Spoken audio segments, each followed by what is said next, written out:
It was a pleasant, sunny day in August in a coastal village in New Brunswick, Canada. Damian and Danny, both 16, decided to go for a walk on one of the woodland trails near the village. The thought of danger on that trail never crossed their minds, but within minutes, they found themselves in an unusual and terrifying 3-hour ordeal. Life is often like that, isn't it? Things seem to be going quite smoothly, but then suddenly, without warning, there is a serious accident or disease which changes everything.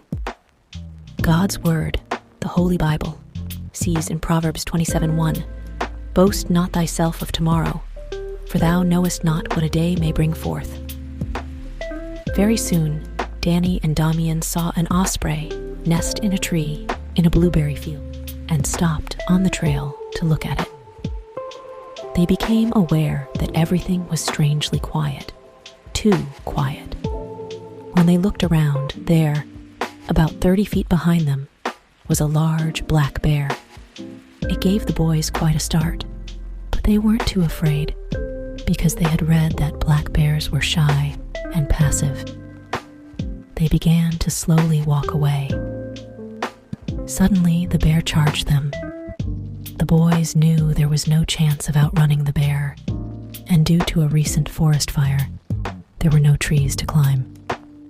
They hit the dirt and played dead, tucking in their arms and legs.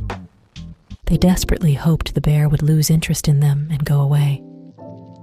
However, for some unknown reason, this bear was not reacting like most black bears. He circled the two boys, sniffed them, reared up, whacked the bushes beside them, and even bit Damian's shoe.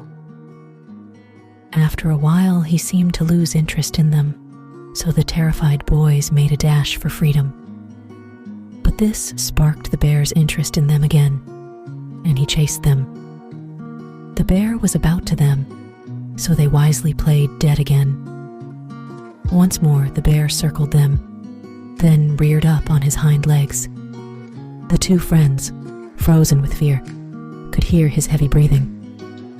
Time seemed to stand still, but in reality, several hours passed. The bear was in no hurry. What followed was the worst part of all.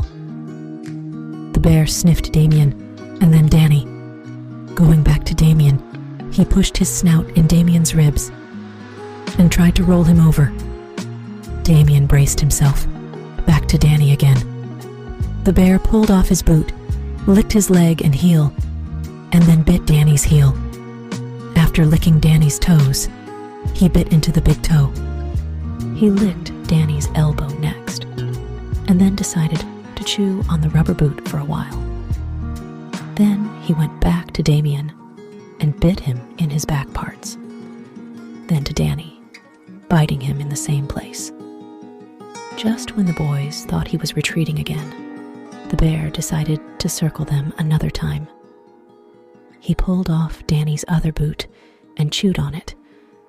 Finally, the bear retreated.